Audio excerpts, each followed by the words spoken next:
kamu ada di Iya, Taiwan. betul. Kenapa di Taiwan? Betul, maaf. Masih ngos-ngosan, maaf. Oh, Apa? kenapa ngos-ngosan, ada apa? Baru pulang bawa anjing. Oh, baru Eh, pulang bawa anjing. Oke, siap. Terus? iya, gini, C, saya ingin minta bantuan untuk pihak-pihak terkait tentang masalah pengaduan human trafficking. Oke, Itu waduh. gimana caranya? Bahasnya berat ini, piye-piye maksudnya gue. Masalahnya gini, C. Awalnya itu anak saya kan pengen kerja. Karena kan loker di Indonesia sangat susah ya. Mm-hmm.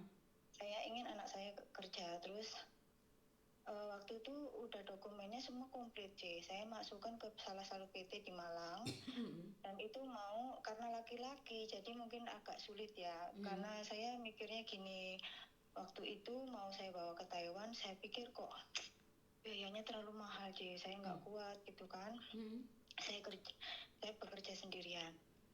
Nah, ketika saya waktu itu ditawarin ada loker ke Malaysia, saya pikir ini resmi nggak? Saya bolak-balik nanya, saya cukup terlewat ini kan, ini resmi nggak? Ini resmi nggak?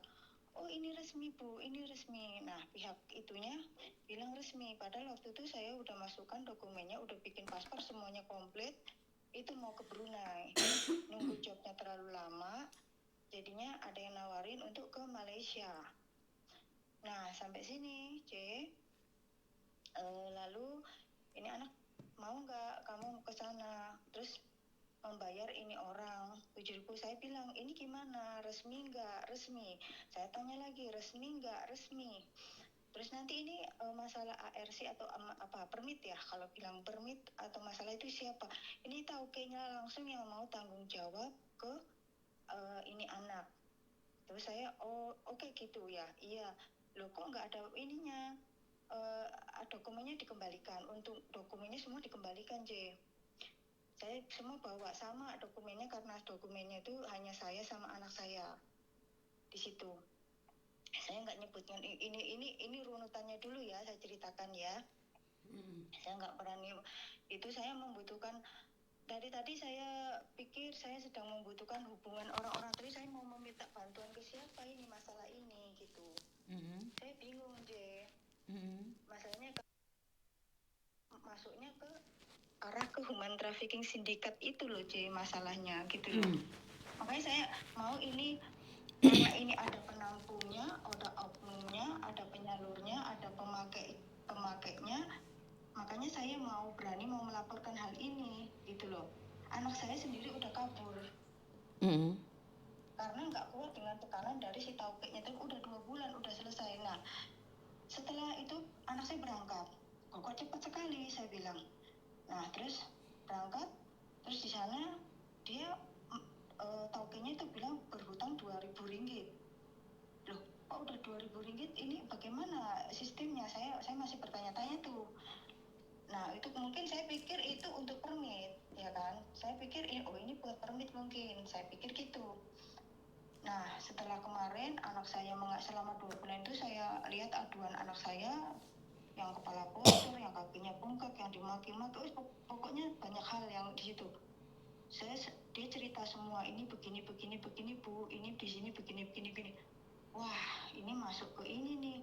Nah, saya nggak bercerita banyak ya, nanti kalau Yuni mungkin off the record mungkin saya bisa ceritakan lagi secara pribadi ya. Nah, ini menyangkut ada oknum di salah satu di Malaysia tersebut, taukeknya saya belum sebutkan ya, tempatnya di situnya di mana, alamatnya saya mau semuanya ada, C. Ini caranya bagaimana? Apakah saya harus melaporkan ke KJRI di sana? Sedangkan saya sedang meminta paspor anak saya untuk dikembalikan, dikirimkan ke Taiwan. Saya di sini cukup aman karena saya di sini resmi. Kebetulan bos saya itu seorang profesor dan saya di sini PPTM udah resmi, udah mandiri semuanya. Saya resmi, C. Jadi nggak ada masalah apapun. Saya nggak ada masalah apapun. Gitu. Saya hanya ini mengkonsultasikan hal ini kepada C. Yuni. Ini gimana? Apakah kemana saya harus mengadu? Kemana saya harus melaporkan ini agar AOP-nya ini di sana juga di apa ya namanya ya, diketahui ke pihak imigrasi atau KJRI di sana. Ini gimana caranya?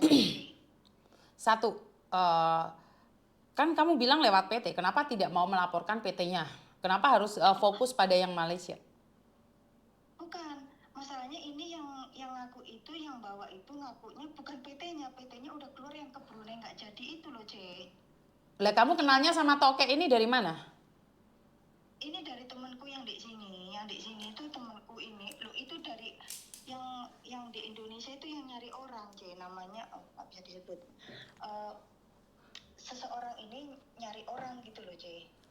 Lah iya kan temanmu yang kenalin toh? Iya, betul. Lah ya cariin temanmu toh, kan aku udah bilang. Udah. Terus? Sudah, C. Orangnya di sini. Dan udah saya iniin kan, udah saya tekan.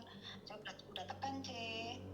Itu maksud saya, kalau ini masalah ini gimana, apa yang harus saya laporkan kemana gitu loh. Lah kemana kamu ngelaporkan? Kan kamu lebih percaya sama temenmu.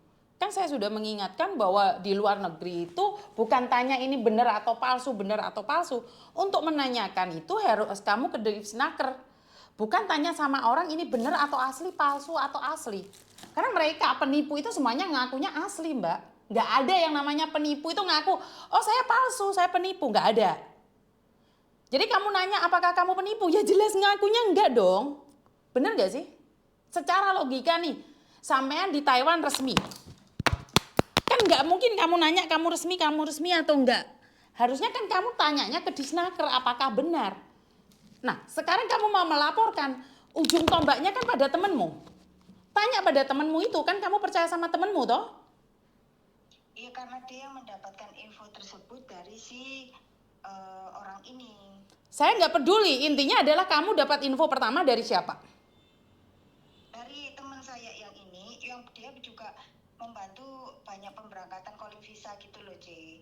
Ya berarti kan temenmu mafia dong. Kalau dia sudah biasa memberangkatkan orang calling visa itu berarti kan mafia. Bukan, orangnya di Taiwan. Bukan, maksudnya sering bantu orang calling visa yang orangnya ada di Taiwan saat ini, teman saya sendiri gitu loh. Dan dia dapat info itu dari sponsor yang ada di Indonesia gitu loh. Berarti kan temenmu juga mafia, Mbak. Kenapa saya bilang mafia? Karena nggak ada proses calling visa. Semuanya lewat PT. Karena saat ini orang-orang yang memproses calling visa itu sedang dipantau oleh menteri. Oleh Pak Menteri ini sedang dipantau. Kenapa? Karena orang-orang ini tidak bisa dicari. Kalau PT, PT-nya bisa ditutup. Bisa ditutup. Kenapa sih buka PT itu harus naruh jaminan 1 miliar lebih? Karena kalau mereka tidak tanggung jawab, uangnya itu diambil gitu loh oleh pemerintah, nggak dikembalikan.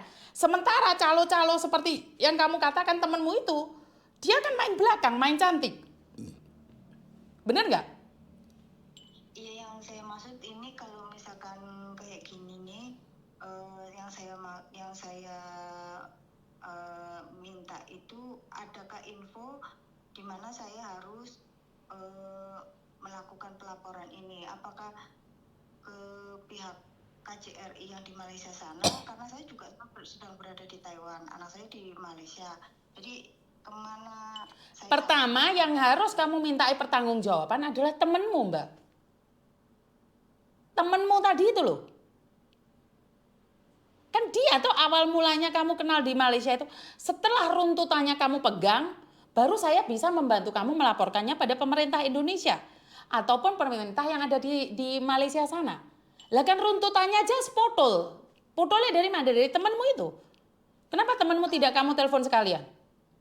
udah C, bahkan udah saya ini, dan pihak tokenya itu kemarin ngomong sama saya itu mencoba intimidasi saya ya. Saya bilang, Bukan Mbak, saya tidak tanya tokenya, saya tanya temenmu tadi itu loh, yang di Taiwan itu loh.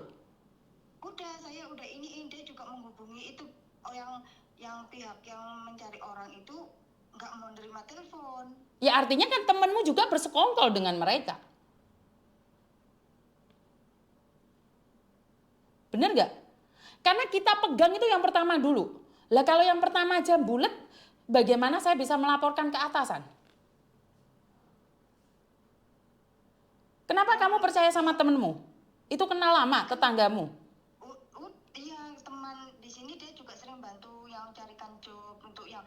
yang ke Brunei, ke Taiwan juga dia bantu yang itu, C. Ya ada agensi, ada masuk ke PT di Bekasi, ada di Jakarta, ada gitu loh. Lah ya intinya kan dia calonnya toh.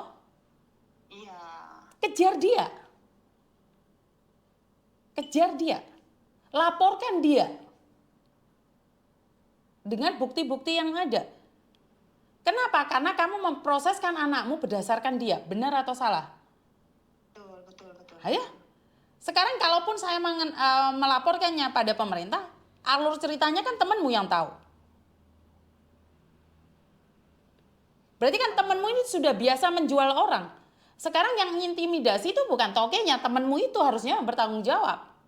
Kalau diintimidasi ya kamu nanya sama temanmu. Iya, kemarin gini, C.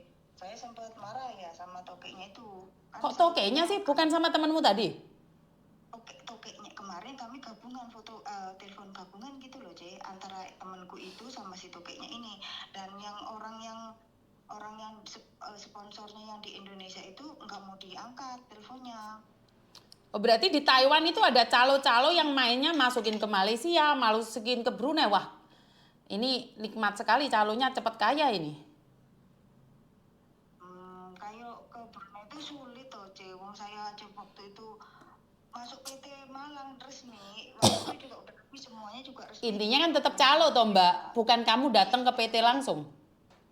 Itu anaknya udah datang ke PT, C, kemarin itu waktu ngurus paspor juga semuanya ke PT, tapi nunggu ada jobnya ke Brunei itu sangat lama gitu dari pihak PT-nya. PT yang di Malang itu di Blimbing Malang itu sangat lama kalau ke Brunei. Nah, saya pikir gini loh, C, kalau saya nyarikan job ke Taiwan itu kan saya keberatan ongkos terlalu besar, udah gitu Pak, belajar bahasa juga kan anak saya mungkin nanti pusingnya mikirnya ke sana. Pikiran saya ke situ ya kan. Lagian juga biayanya terlalu tinggi untuk ke Taiwan ini. Itu saya pikiran itu. Keduanya juga. Nah, ada kesempatan ditawarin untuk ke Malaysia itulah. Makanya saya tanya, nanti ditanggung jawab sama tokenya masalah permitnya ini. Nah, kemarin saya udah marah, saya bilang, kalau gitu kirimkan dokumen paspor anak saya. Saya udah minta begitu ke tokenya itu. Saya gabungan deh, saya ngamuk-ngamuk kan ke teman saya ini sih, pas udah saya amuk, nggak karuan, C. Mbak, intinya bukan masalah ngamuk, solusinya bagaimana anakmu pulang. Percuma kamu ngamuk tapi kamu nggak dapat apa-apa. Bener nggak sih? Betul, makanya saya telepon Yuni, adakah solusi yang bisa saya inikan, atau nanti saya kasih nomornya teman saya itu, Yuni bisa ngomong atau gimana. Makanya saya bilang ini saya nggak bisa struggle ngomong gitu loh, C. Saya tanya-tanya dulu gimana caranya gitu loh. Mbak, tadi kan saya nanya, kamu pingin pegang kasus anakmu ini, karena sebenarnya yang jual anakmu itu kamu. Kenapa saya bilang kamu? Karena kamu yang menjalankannya sama temenmu. Sementara kamu nggak tahu apa-apa. Kamu nanya sama orang, ini resmi nggak? Resmi nggak? Penipu kamu tanya, ya jelas resmi lah. Lah, pertanggungjawaban temenmu ini yang pertama kali harus kamu pegang. Karena setiap calo satu kepala itu paling murah 1.500.000, paling mahal itu 10 juta. Kalau ke Kamboja itu 150 juta per kepala. Kalau jadi calo kepala.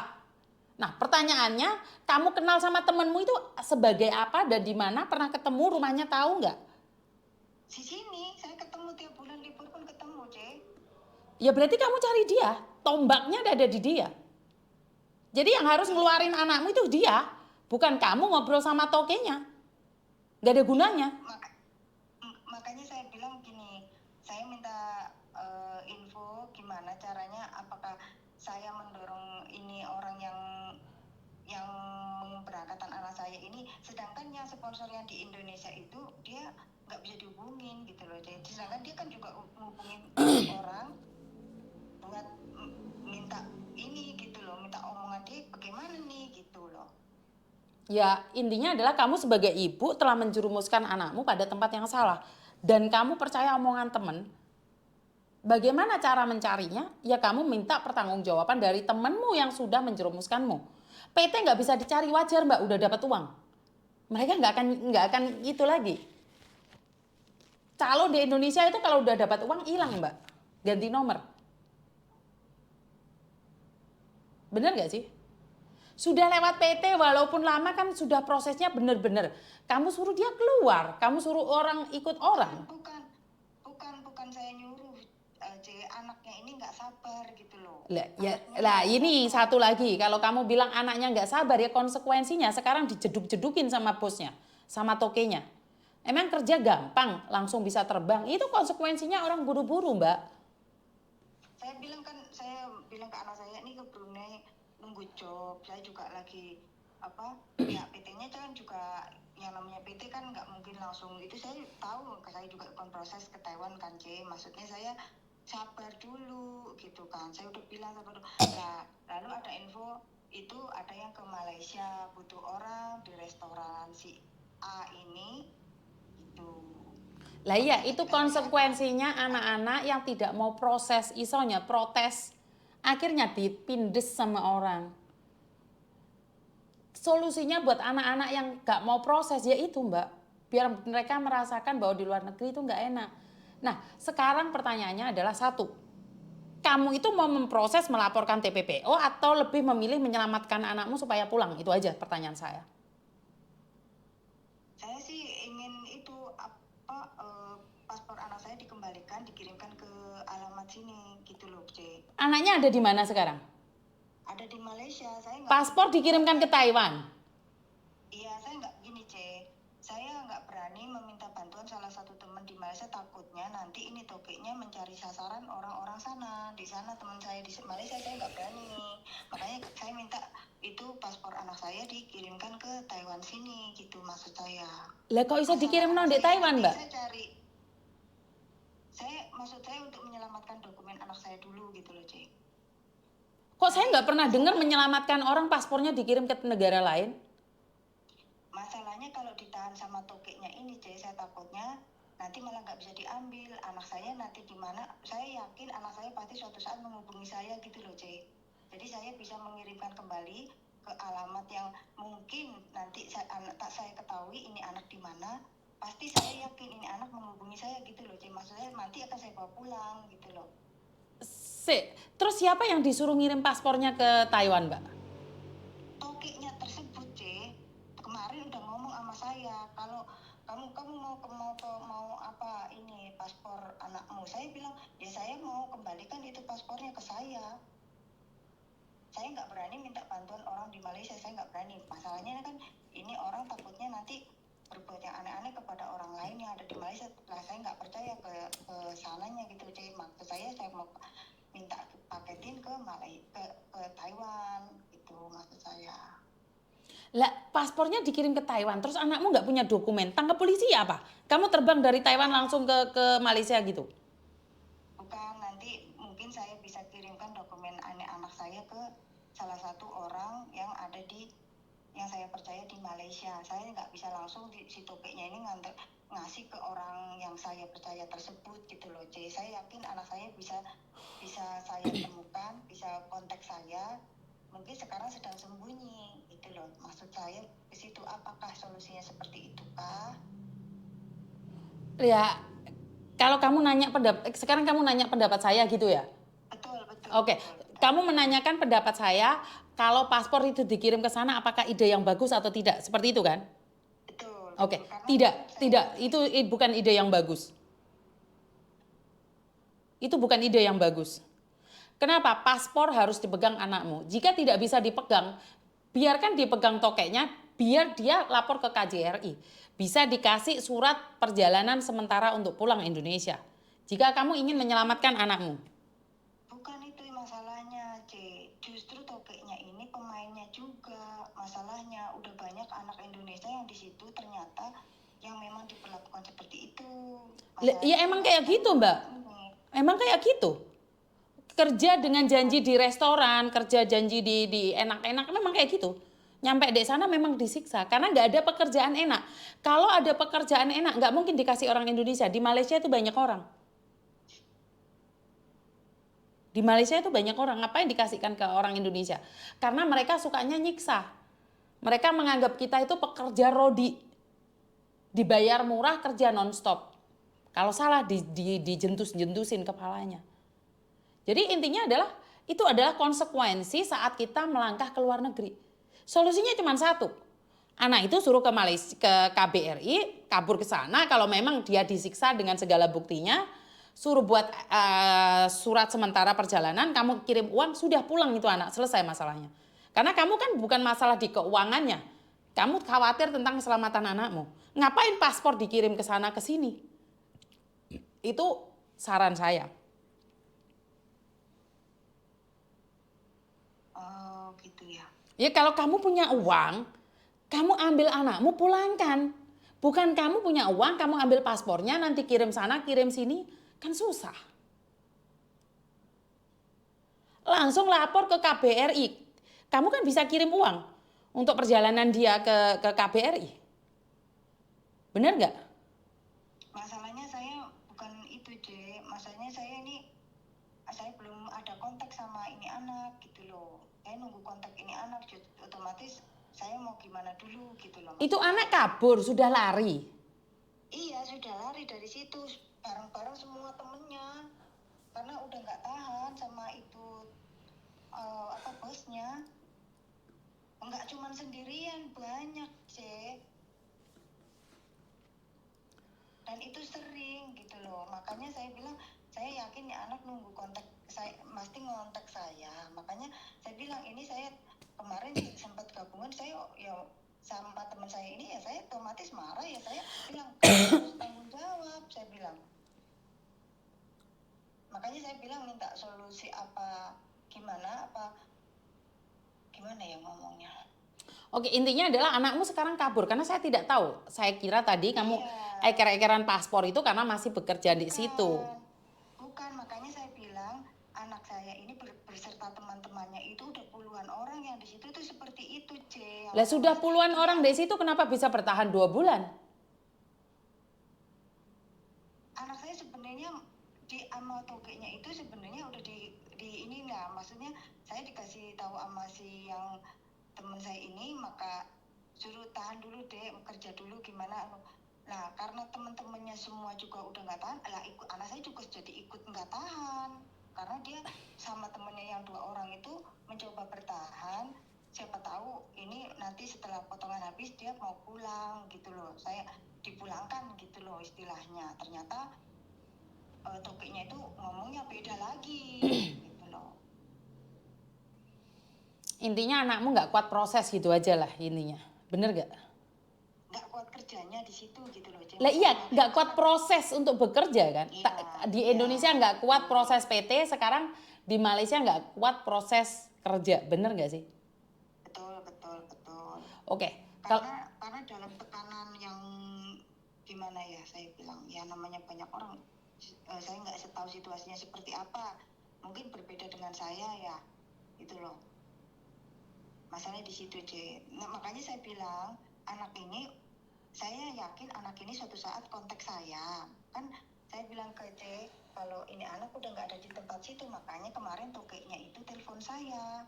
Ini kamu mau apa? Nah dia juga menawarkan bahwa paspornya itu ada sama dia. Kalau saya udah nggak butuh paspor anakmu, ya udah kalau gitu saya minta itu paspornya dipaketkan ke saya. Karena saya suatu saat percaya nih anak pasti kontak saya gitu loh, C. Maksud saya di situ. Oh ya udah, kalau anaknya sudah kabur ya udah suruh kirimin ke kamu aja. Kalau memang itu apa? Nah, berarti kan langkah saya seperti ini udah bener kan gitu. iya, kalau anaknya sudah kabur kan, anaknya posisi sudah kabur kan. Anaknya udah gak di situ, berdua sama temennya yang udah bertahan itu, yang lainnya udah lebih dulu malahan. Soalnya kan tadi kamu di awal teleponnya kasus TPPO. Kasus TPPO adalah disekap, ditahan. Berarti posisi orangnya ada di situ. Kan kamu tadi bukan anaknya sudah keluar, makanya saya bilang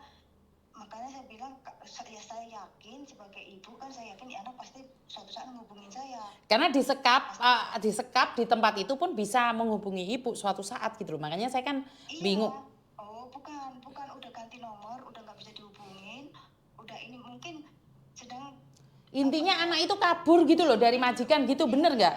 Samen nggak jelasin kabur, Mbak. Samen nggak ngejelasin kabur. Samen cuman bilang suatu saat, kenapa? udah kabur, makanya saya berani cari solusi ini karena ini anak udah kabur. Bukan, sampean tadi nggak ngomong sama saya kalau anaknya kabur, sampean cuma bilang bahwa anaknya sampean suatu saat akan cari kamu. Karena saya menyangkanya itu anak disekap. Karena sampean bilang TPPO. TPPO itu ada sekap, menyakiti. Jadi itu yang namanya TPPO, perdagangan manusia yang disekap. Makanya tadi kan saya masih agak bingung dari awal tuh, bingung banget. Intinya anak itu sudah kabur. Kalau sampean ngomong dari awal, Mbak, Miss Yuni, Miss ini anak saya kabur. Enak kan saya ngomongnya, jadi saya nggak bingung gitu loh. Ternyata kan anaknya sudah kabur bersama teman-temannya, gerombolan udah nggak ada di situ. Paspornya mau dikirim ke Taiwan. Setelah itu kalau anaknya setelah kabur mencari kamu mau kirim paspornya. Seperti itu. Betul. Halah ngomongnya satset gitu loh Mbak. Oh, kamu bikin saya bingung nih. Betul, apakah begitu itu cara saya udah benar, Mak? Bener, ya udah bener itu bener 100% bener. Terserah wes Ya, itu. enggak gini deh, maksud saya takutnya nanti kan dia si tokenya itu mencoba untuk mengintimidasi saya lah, pokoknya ngata-ngatain apa. Loh, saya nggak takut, saya kan di sini resmi, saya dilindungi negara walaupun saya di sini kerja saya resmi gitu, saya di Taiwan resmi, makanya saya bilang langkah saya ini betul apa tidak. Lah apa hubungannya dia ngancam kamu resmi di Taiwan itu apa hubungannya? Biasalah, C, namanya juga orang merasa dia toke kan, saya mengerti lah kalau dia itu mungkin merasa bahwa perlu ya gitulah, jadi paham lah maksud saya lah kan. Maksudnya dia ngomongnya secara mau kamu main kasar, mau ngasarin siapa, anak saya udah nggak di situ, saya hanya minta paspor anak saya sama temennya yang satu itu dikembalikan. Yang kemarin dia juga ngadu, ibu boleh nggak saya ini, karena dia nggak berani ngadu ke ibunya lah, dia ngadunya ke saya, C. Makanya saya bilang saya minta paspornya 2 anak ini dikirimkan ke Taiwan. Saya yakin ini anak saya suatu saat pasti menghubungi saya akan kembalikan itu paspornya untuk dia, saya bawa pulang gitu, C. Makanya solusi saya seperti ini benar nggak gitu loh, Mas. Saya bilang begitu ke C Yuni. Menurut saya oke loh kalau kamu dari awal ngomong, Miss C Yuni, Mbak Yuni, ini anak saya kabur nih dari majikannya yang ada di yang ada di Malaysia. Paspornya tak suruh ngirim ke saya. Lah saya enak Mbak. Kamu mulai tadi nggak ngomong anakmu kabur. Bingung saya minta maaf. Udah yang nggak apa-apa, C. Saya juga ini dari tadi tuh ngomong ini gimana cara solusinya. Saya nggak berani meminta bantuan walaupun teman saya ada di Malaysia banyak, saya nggak berani, C. Maksudnya saya nggak mau melibatkan nanti si tokeknya ini bisa melakukan repot ke polis untuk mengganggu anak-anak Indonesia yang kerja resmi. Saudara saya, teman saya yang di sana resmi di perusahaan company besar juga resmi, tapi saya nggak berani minta bantuan apapun. Saya nggak berani minta bantuan ke mereka, tapi saya yakin ini anak waktu itu sebelum dia kabur tuh ngomong, aku mau sembunyi, pokoknya minta maaf gitu, nggak berani dia ngomong apa, saya belum paham lah. Pas tahu saya dia udah kabur, saya tokeknya itu telepon ke saya, dan saya udah kalau gitu kembalikan paspor anak saya mau gimana pun ya, mau itu paspornya suatu saat pasti ini anak saya tak ketahui di mana keberadaannya gitu loh, C. Maksud saya itu bener kan, langkah saya ini bener nggak gitu. Untuk saat ini apa yang kamu sampaikan benar.